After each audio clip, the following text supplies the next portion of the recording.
नमस्कार, मैं हूं प्रदीप कुमार। जो भी कहूंगा सच कहूंगा, सच के सिवा कुछ नहीं कहूंगा।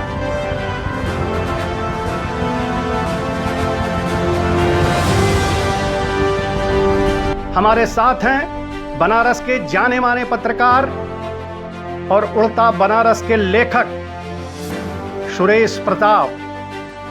इनसे बात करेंगे बनारस में सड़क सभ्यता और गली संस्कृति के बीच चल रहे टकराव और संघर्ष पर।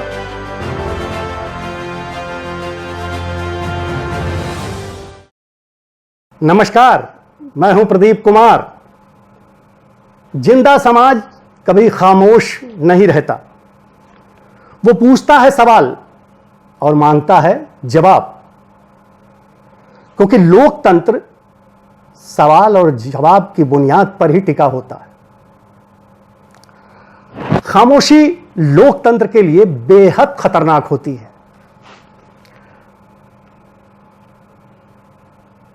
खामोशी से अंधेरा पनपता है और अंधेरे में झूठ फैलता है।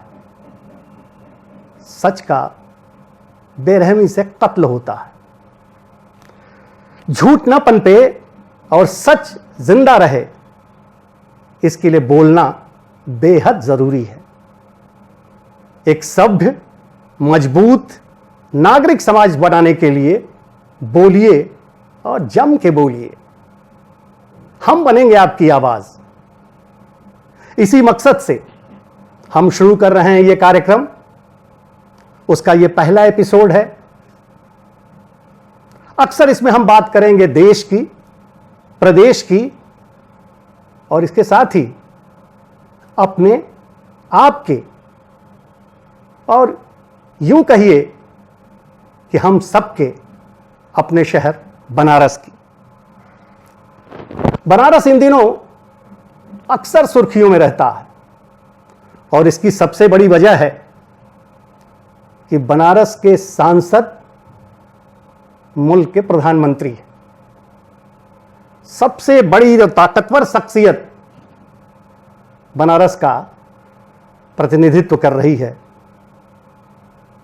लाजमी है, उम्मीदें भी हैं लोगों की, लेकिन क्या ये उम्मीदें पूरी हुई हैं? इनसे जुड़े हैं ढेर सारे सवाल और बहस चल रही है। चायखानों में, गलियों में, चौराहों पर और यहां तक कि जो पढ़े लिखे लोग हैं उनके ड्राइंग रूम में भी। दो हिस्से में बटे हुए हैं लोग। एक तरफ जहां कुछ लोग ये कहते हैं कि बनारस का पुरानापन उजड़ रहा है, वहीं कुछ लोग दावा करते हैं कि बनारस सज रहा है, संवर रहा है। और इस बहस के बीच अभी हाल ही में एक किताब आई है, चर्चा में है। उजड़ता, माफ करिएगा, उड़ता बनारस।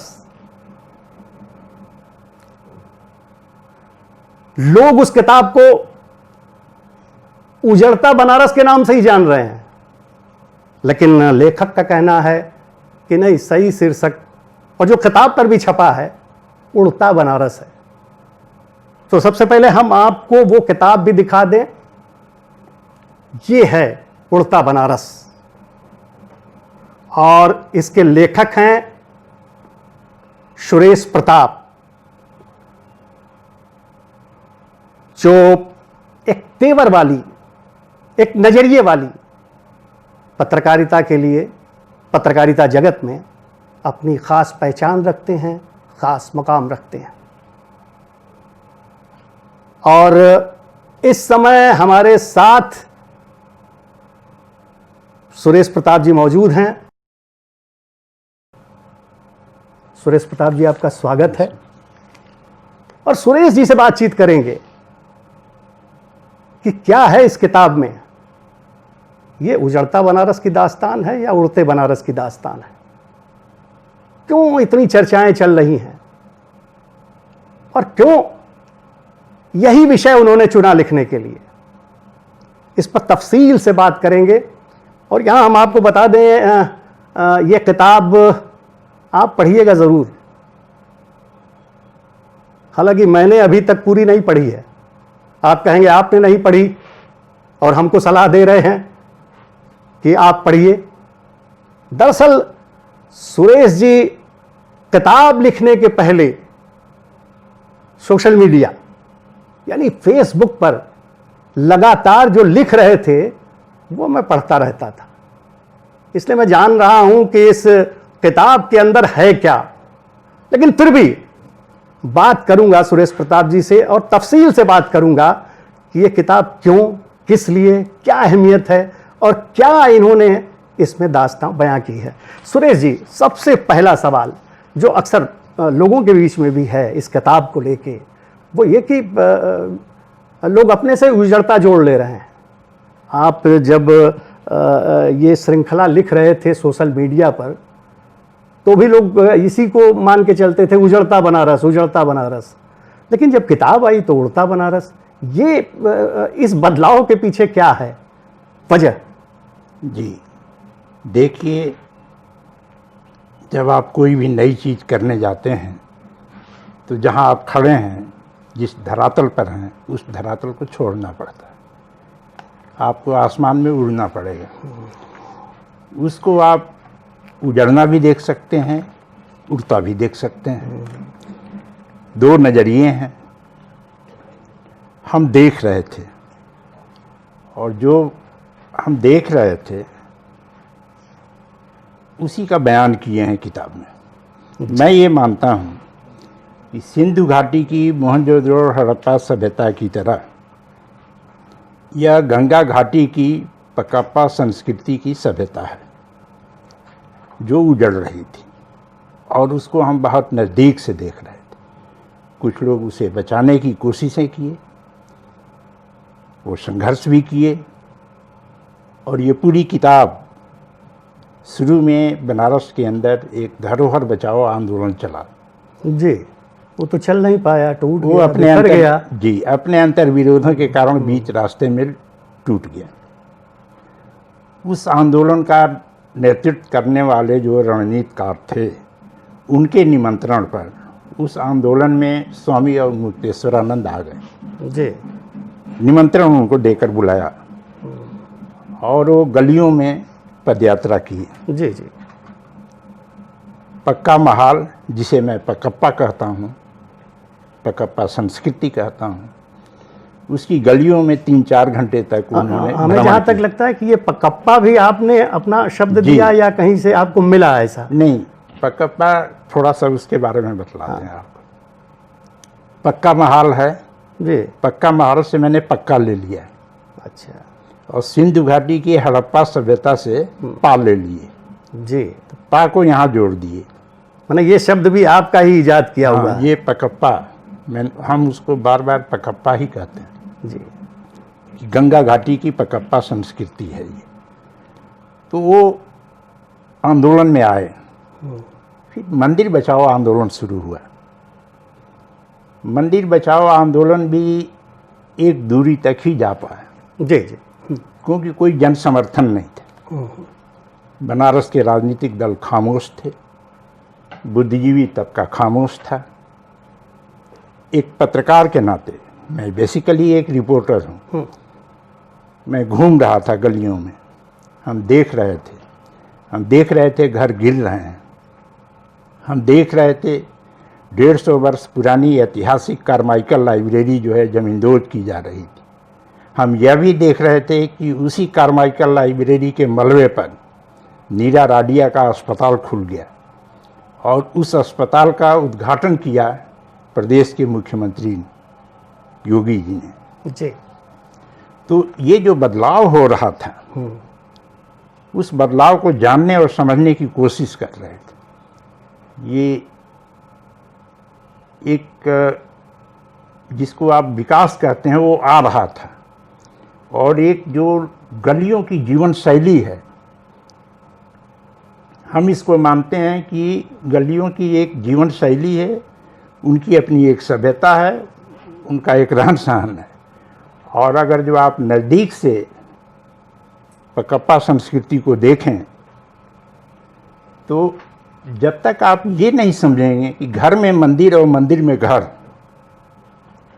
वहाँ कोई भी ऐसा घर नहीं आपको मिलेगा जिसके बाहर बरामदे में एक दो मंदिर न हो या उसके बगल में। लेकिन एक बात सुरेश जी अक्सर ये कही जा रही है और बड़े दावे के साथ, बड़ी मजबूती के साथ कही जा रही है कि हम नए ज़रूरतों के मुताबिक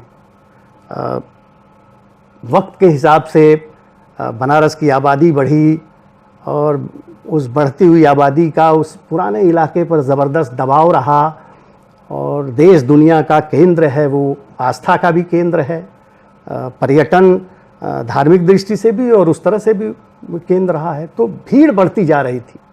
ऐसे में अगर वहाँ कुछ नया बनाया जा रहा है, उसका विस्तार किया जा रहा है, उसका सौंदर्यीकरण हो रहा है, उसमें जन सुविधाएं बढ़ाई जा रही हैं, तो फिर क्या ऐतराज़, क्यों तकलीफ? देखिए, आप जो भीड़ का सवाल उठाए, तो जो घर तोड़े गए हैं, जो गिराए गए घर, वहाँ निर्माण हो रहा है, वहाँ घर बन रहा है, आधुनिक शैली के घर बन रहे हैं। खुला मैदान नहीं है कि भीड़ उसमें टहलने लगे। और पहले भी लोग टहलते थे, गलियों में आना जाना लोगों का रहता था।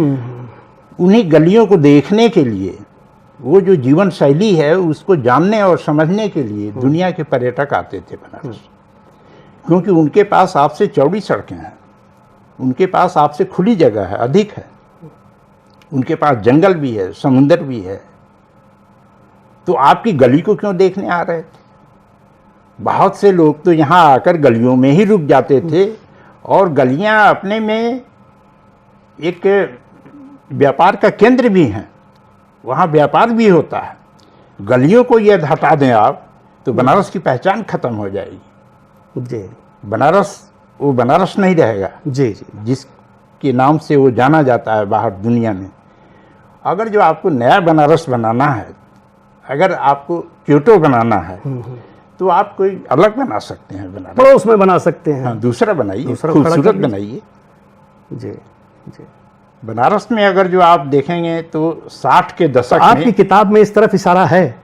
बिल्कुल है जी जी, ये चीज़ है, केंद्र में है। अच्छा, एक बड़ा सवाल उठता है अक्सर मुझ जैसे लोगों में भी, और हमको लगता है कि और लोग भी सोचते होंगे कि ये बात कब आपके दिमाग में आई कि ये जो सारी चीज़ें हो रही हैं उसका एक तरह से दस्तावेजीकरण किया जाए, उसको किताब की शक्ल में सामने रखा जाए।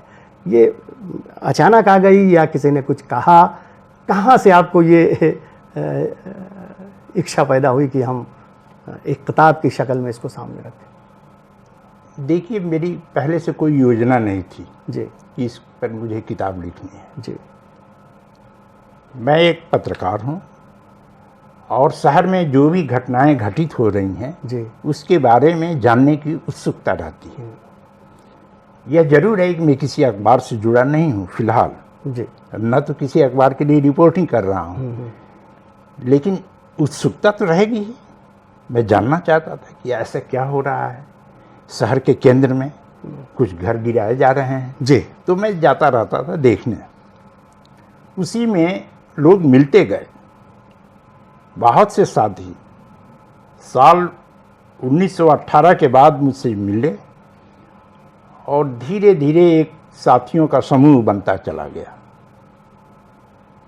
फिर आप ये किताब के बारे में जो आपने पूछा, तो मैं आपको बताऊं कि जर्मनी की एक महिला थी, उसका नाम गीता। वो बनारस की उसी गली में, पक्का महल की गलियों में 10 साल से रह रही थी। सबसे पहले उसने संकेत किया कि इस पर किताब लिखो। ये 1.5 साल पहले की बात है और हमने शुरू कर दिया। ये जो आपको एक तरह से कहा जाए जो प्रेरणा मिली या हाँ, किसने कहा? इशारा मिला जो, तो एक विदेशी महिला की तरफ से। विदेशी महिला ने, क्योंकि वो लड़ रही थी। अच्छा, इस लड़ाई में वो भी शामिल थी? वो शामिल थी। अच्छा, हम किताब में 5 योद्धाओं का नाम जिक्र उनकी किए चर्चा हैं, है, जिसमें दूसरी योद्धा वही है। पहली योद्धा में पंडित केदारनाथ व्यास हैं, जी, जिनका घर गिरा दिया गया। उनके पास एक काकातुआ जी, तोता था, जी, उस पर भी मैंने लिखा है, किताब में भी दिया है। जी, और दूसरी योद्धा वही है जो लड़ रही थी। हनुमान मंदिर पर जब मलबे के ढेर में वो दब गए तो बचाने के लिए वही आई, और कोई वहाँ नहीं आ रहा। और उसको यहाँ के लोग जो है विक्षिप्त समझते थे, और वो मूलतः शिव भक्त थे। उसके कहना था कि शिव के तंत्र साधना जो है उसको जानने वाले लोग बनारस में बहुत कम हैं। तमिलनाडु में कुछ हैं, उज्जैन में कुछ हैं, राजस्थान में हैं, और उनके संपर्क में वो रहती थी, उनसे मिलना जुलना। तो काफ़ी पीछे लगी रही, और उसने मेरी कुछ स्क्रिप्ट भी देखा, पूरी किताब की स्क्रिप्ट उसने देखा, और वो तैयार थी कि इसको जर्मन भाषा में और इंग्लिश में पब्लिश मैं कराऊंगी, बर्लिन से इसको पब्लिश। तो इस पर भी काम चल रहा है, अन्य भाषाओं में भी आपकी इस पुस्तक आ सकती है? उत्सुकता है, लोगों की उत्सुकता है, लोग जानना चाहते हैं विभिन्न भाषाओं। अच्छा, एक सवाल और खड़ा होता है। अक्सर लोग कहते थे, और हम लोगों ने भी देखा है, कि सुरेश प्रताप दिन भर उसी क्षेत्र में जहाँ मकान तोड़े जा रहे हैं, गलियों का वजूद ख़त्म किया जा रहा है, घूमते रहते थे एक यायावर की तरह। तो उन्हीं से आपको ये सारी चीज़ें मिली, जो तमाम दास्तान आपने जिक्र किया है इस किताब में। कितना परिश्रम करना पड़ा, क्या क्या करना पड़ा? देखिए, जब आपका किसी काम के प्रति लगाव हो जाता है तो आप जो परिश्रम करते हैं वो परिश्रम नहीं रह जाता है, वो आपकी हॉबी हो जाती है। आप उसको करने के बाद थकते नहीं हैं, लगे रहते हैं उसमें। और उसकी आत्मा तक पहुंचने के लिए, गली संस्कृति को समझने के लिए आपको अंदर तक घुसना पड़ेगा, उसको जानना पड़ेगा। और मैं देख रहा था कि सड़क सभ्यता का हमला हो रहा है और गली संस्कृति उसको रोकने की तैयारी कर रही है जी। और ये दो संस्कृतियों के बीच का द्वंद्व था और संघर्ष चल रहा था। एक तरफ योद्धा कमजोर थे, दूसरी तरफ पूरा लाव लश्कर था, लेकिन लड़ाई चल रही थी और लड़ाई अभी ख़त्म नहीं हुई है, ये लड़ाई जारी रहेगी। तो गली संस्कृति लड़ रही थी सड़क सभ्यता से। आप देख रहे होंगे बनारस में सड़कें चौड़ी की जा रही हैं। आपके मैदानी इलाके में जहाँ सड़कें चौड़ी की गई, फुटपाथ चौड़ा कर दिया गया, उसको फिर से तोड़ दिया गया जी। वो नगर विकास मंत्री का कुछ आया है उसमें कि जी, हमको लगता है कि अभी जो इस शहर के बारे में सरकार और उसके निज़ाम के दिमाग में ही शायद ये साफ नहीं है कि शहर को आखिर बनाना क्या है और कैसा बनाना है। जी, इसलिए कुछ बन रहा है और कुछ टूट रहा है, बना हुआ ही तोड़ दिया जा रहा है, अपना ही बनाया हुआ तोड़ दिया जा रहा है। नेशनल हाईवे जो लखनऊ से बनारस का है, बाबतपुर होते हुए आ रहा है, तो भोजूवीर के पास आप देखेंगे या और भी उसके आगे भी सड़क के किनारे फुटपाथ बनाया गया है, इंटरलॉकिंग टाइल्स वगैरह वो ईंटें लगाई गई हैं और उसको फिर तोड़ रहे हैं। वो लॉकडाउन के पहले लगा था, अब खुदाई कर रहे हैं, 5-6 फीट खुदाई कर रहे हैं, उसमें पाइप लगाएंगे, वो बिजली की पाइप लगाएंगे या कुछ भी। कोई आपके पास योजना नहीं है, आप एक काम करते हैं, ठीक है करिए, लेकिन 6 महीने बाद उसी काम को तोड़ देते हैं। प्रवासी सम्मेलन बनारस में हो रहा था, सारी जगहों पर जो है बिजली के खंभों पर विद्युत झालरें लगाई गई थी, वो सब झालरें खत्म हो गई, कोई नहीं पूछने वाला है। प्रवासी सम्मेलन के दौरान पक्का महाल में जो मंदिर मिले थे उनके सामने एक बोर्ड लगाया गया था जिसमें मंदिर के बारे में बताया गया था कि ये मंदिर कितना पुराना है और क्या है। झूठी खबरें फैलाई जा रही थी। एक मंदिर के बारे में कहा गया कि ये चंद्रगुप्त ने बनवाया, चंद्रगुप्त बनारस आया ही नहीं था, अगर जो चंद्रगुप्त ने बनवाया तो किस इतिहासकार ने लिखा कि चंद्रगुप्त बनारस में आया था और बनाया। हमने इस किताब का जो 8वां चैप्टर है वो शुक्राचार्य जी के बारे में है। शुक्राचार्य के शिष्य थे दियोदास, जो बनारस के पहले राजा थे जी। दियोदास की लड़ाई जो है देवताओं से, या देवताओं के राजा इंद्र थे, इंद्र से होती है लड़ाई। और जब इसकी सूचना मिलती है शुक्राचार्य जी को, तो शुक्राचार्य यहाँ आ जाते हैं बनारस में, दियोदास को समझाते हैं, पूरी तैयारी होती है और युद्ध होता है और उसमें देवता हारते हैं। और फिर दियोदास ने इनको बनारस से बाहर कर दिया देवताओं को जी। कोई नहीं उसमें गया। भगवान शंकर भी शामिल थे, वो भी उनको भी निषेध बाद कर में, दिया उन्होंने। बिल्कुल जी, बल्कि बाद ये में कुछ शर्तों के साथ जी जी शंकर को रहने का परमिशन मिला। जी।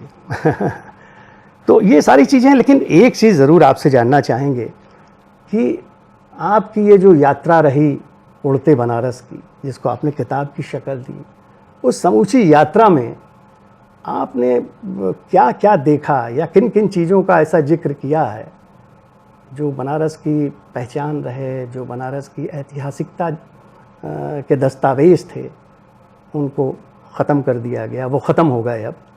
तो ऐसे कौन कौन सी चीज़ें हैं, अगर छोटे में आपको बताना हो जी, उन लोगों के लिए जो नई नस्ल है, नई पीढ़ी है, जो कल सवाल कर सकती है कि यहाँ पर क्या था।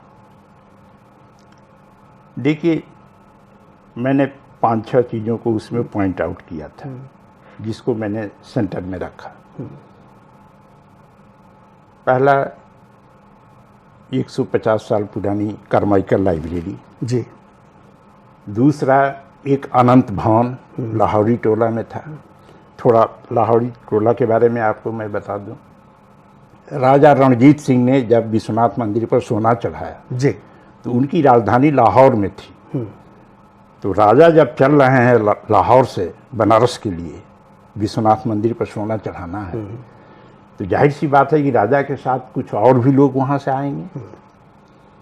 उनके साथ कुछ व्यापारी भी आए, कुछ उनके सैनिक भी थे, एक पूरा दस्ता आया। जब वो वापस गए तो कुछ लोग वापस चले गए, कुछ लोग यहीं रह गए। और जहाँ पर वो उन्होंने अपना रहने के लिए घर वगैरह बनाया या झोपड़ी लगाई, उसको लाहौरी टोला कहते हैं। लाहौरी टोला का ये इतिहास, वो लाहौरी टोला खत्म जी। उसके पीछे एक इतिहास छिपा हुआ है। मैंने, एक तो हो गया कार्माइकल लाइब्रेरी, दूसरा लाहौरी टोला, हाँ। तीसरा, गोयनका छात्रावास, जी, जिसमें गरीब बच्चे रहते थे, उनके खाने रहने की व्यवस्था होती थी। वो संस्कृत विश्वविद्यालय या काशी हिंदू विश्वविद्यालय में पढ़ने जाया जी करते थे। जी। तीसरा एक और है गोयनका पुस्तकालय, वो भी खत्म हो गई जी। हाँ, मतलब उस वहाँ पढ़ाई वगैरह का कुछ ये नहीं, बिल्डिंग है, बाकी चीज़ें खत्म हो गई। चौथा, आपके यहाँ वो सरस्वती पुस्तकालय एक ये था मंदिर। इस विकास की चपेट में कई पुस्तकालय आ गए जिनका अपना एक इतिहास रहा है। हाँ, सरस्वती मंदिर, विनायक, शिवपुत्र विनायक, सबसे पहले इच्छापूर्ति विनायक जो है चपेट में आए, और ये ललिता गली में रहते थे। ललिता गली में लाहौरी टोला चौराहे के पास इनका मंदिर था। वो मलबे में ढक गया, कहाँ गए पता नहीं लगा। उसके बाद दुर्मुख विनायक और कई विनायक। अच्छा, ये जो नया काम हो रहा है सुरेश जी, एक बड़ा कॉरिडोर बनाया जा रहा है, बहुत सारी लंबी चौड़ी योजनाएं हैं, अक्सर अखबारों में देखने को मिलता है, लेकिन एक ये जो पुराना ख़त्म किया जा रहा है और नया बनाया जा रहा है, तो एक तो मूर्त जो धरोहरें रही हैं उनको चोट पहुंचाई गई, या यूं कहिए कि वो ख़त्म हुई। तो ये जो मूर्त धरोहरें ख़त्म की जा रही हैं, तो अमूर्त धरोहरों पर भी उसका असर पड़ा है क्या? आप एक लेखक की तरह क्या सोचते हैं? देखिए, यहाँ के बनारस का जो विद्वत परिषद है, हाँ हाँ, विद्वत परिषद के लोगों ने ही ये सुझाव दिया जी प्रशासन को कि चालन पद्धति से देवी देवताओं को एक जगह से दूसरी जगह हटाया जा सकता है। और उस पद्धति से वो कुछ पूजा पाठ करके उनको एक जगह से हटा दिए। अभी उनका ये कहना है कि जो लोग वहाँ से हटाए गए हैं, जो देवी देवता हटाए गए हैं, वो सब चालन पद्धति से ही हटाए गए हैं। जबकि चालन पद्धति जब वो ले आए मार्केट, अखबारों में भी ये खबरें छपी थी। जी जी जी। तो उसके पहले कुछ देवी देवता लोग हट गए थे। ये तो मान लीजिए जो धार्मिक स्थलों की और उनकी परंपराओं की आप चर्चा कर रहे हैं, एक जो बनारसी जीवन की एक शैली रही है, जिस जीवन शैली के लिए बनारस जाना और पहचाना जाता है, उस पर कितना असर पड़ा है? शुरू में ही मैंने आपसे कहा कि बनारस एक गली संस्कृति है, और गली संस्कृति की अपनी एक विशेषता है। शुरू में ही मैंने ये बताया। और उन गलियों में सिर्फ आदमी ही नहीं चलते थे, सांड भी आते जाते थे, गाय भी आती जाती थी, कुत्ते भी आते जाते थे। तो जीव जंतुओं के साथ एक और चीज आपको बताना, एक मकान ऐसी थी, मैंने देखा था कि उसमें उसके बाहरी दीवारों में 200-300, 2-4 नहीं, 200-300 छोटे छोटे होल, सुराख बनाए गए थे। और वो इसलिए बनाए गए थे कि चिड़िया इसमें रहेंगी। उसमें कबूतर, तोता, मैना, ये सब, गौरैया, ये सब रहते थे। तो आप ये बताइए कि आज आप विकसित हो गए हैं और लोग घर बना रहे हैं, लेकिन कितने लोग अपने घर में, घर की बाहर की दीवार में चिड़ियों के रहने के लिए जगह बनाते हैं, इसमें चिड़िया आकर रहेगी? कभी बनाया? ये परंपराएं खत्म हुई, ये परंपराएं खत्म हुई। तो उसको समझने की जरूरत है, उसी चीज को। और एक जो मस्ती, एक अंदर से, मैंने बहुत नहीं चाहिए उनको, एक बनारसी गमछा लपेटे हुए कमर में, एक कंधे पर रखे हुए, वो गुनगुनाते हुए चले जा रहे हैं ललिता घाट पर। और एक और महत्वपूर्ण चीज रही, वहाँ पर एक गुफा है ललिता घाट पर, जिसको मैं जादुई गुफा कहता हूँ। उस गुफा की विशेषता यह है कि रघु राय भी वहाँ आकर फोटोग्राफी किए हैं। और आप कभी भी किसी भी समय अगर जो फोटो खींचें, सुबह, दोपहर, शाम, तो नेचुरल लाइटिंग सिस्टम वहाँ ऐसा है कि तस्वीरें अलग अलग आएंगी हमेशा। उसको तोड़ दिए। तो इस उड़ता बनारस के बाद इस श्रृंखला में कुछ और आगे आप करने वाले हैं, लिखने वाले हैं, या जितना था वो हो गया? नहीं, मेरे पास सामग्री तो बहुत है। ये किताब जो है 700 पेज की थी, 700 पेज। इसको 200 पेज मैंने कम किया जी, 500 पेज की ये है किताब। और लॉकडाउन के दौरान ये किताब मेरी फरवरी में आने वाली थी। मुझे क्या पता था कि आगे कोरोना वायरस इंतज़ार कर रहा है। जी जी। एक ऐसा वायरस जो पूरी सोच, पूरी समझ, सरकार की कार्यपद्धति, लोगों की जीवन शैली, सब कुछ बदल दिया। मैंने जिस जीवन शैली पर आप धावा बोल रहे थे, गली संस्कृति पर सड़क सभ्यता धावा बोल रही थी, वो छोड़ दीजिए। कोरोना वायरस अकेले लड़ रहा था और सबकी जीवन शैली बदल गई, सब लोग घरों में छिप गए। तो अभी ये उम्मीद रखी जाए कि आगे भी सुरेश जी बहुत कुछ कोशिश इस दिशा में, मेरी कोशिश है। साथियों ने साथ दिया और लोग साथ दे भी रहे हैं जी। तो लोगों की मदद मिलेगी, क्योंकि हम अपने लिए तो ये कर नहीं रहे हैं। जी बिल्कुल। तो सुरेश जी, आप हमारे कार्यक्रम में आए, हमसे बातचीत की, आपका बहुत बहुत शुक्रिया।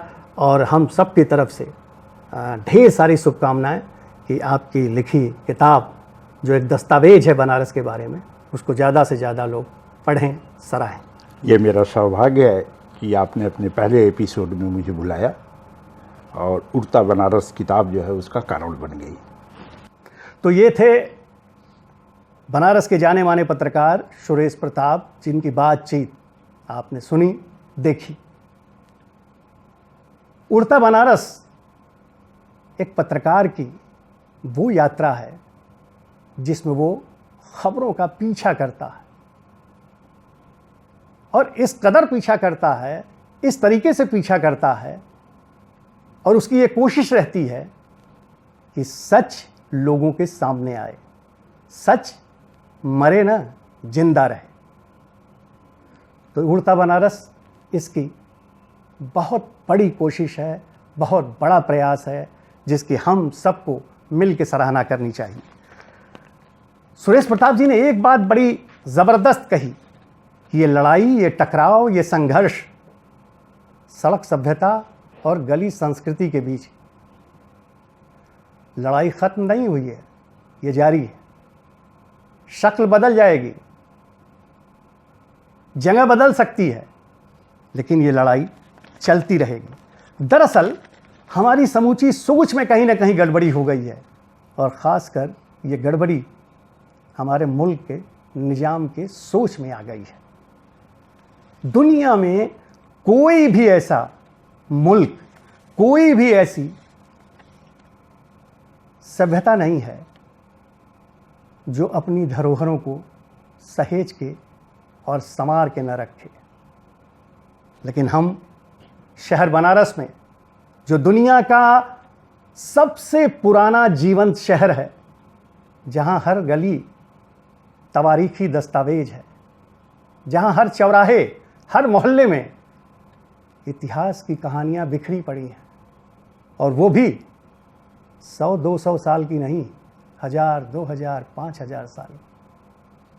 इसको जितना संभाल के हमको रखना चाहिए था, हम नहीं रख पा रहे हैं। हम अपने शहर में ऐसा विकास की आपाधापी के बीच ऐसा काम करते जा रहे हैं, जिससे तय मानिए आने वाले दिनों में नई नस्ल जब सवाल करेगी, पूछेगी कि वो चीज़ें कहाँ हैं, तो हम शायद जवाब न दे पाएं। हाँ, तब इस तरह की किताबें ज़रूर चश्मदीद गवाह के तौर पर नई नस्ल के सामने रहेंगी। उड़ते बनारस में बहुत कुछ उजड़ा है। उड़ते बनारस ने बहुत सारे लोगों को उजाड़ा है। 1.5-2 दर्जन मोहल्लों के बासिंदे आज उस उजड़ जाने का दर्द झेल रहे हैं, और इस उजड़ने का दर्द जब उनकी जुबां पर आता है तो एक बात ज़रूर सामने आ जाती है, और सब ये कहने लगते हैं।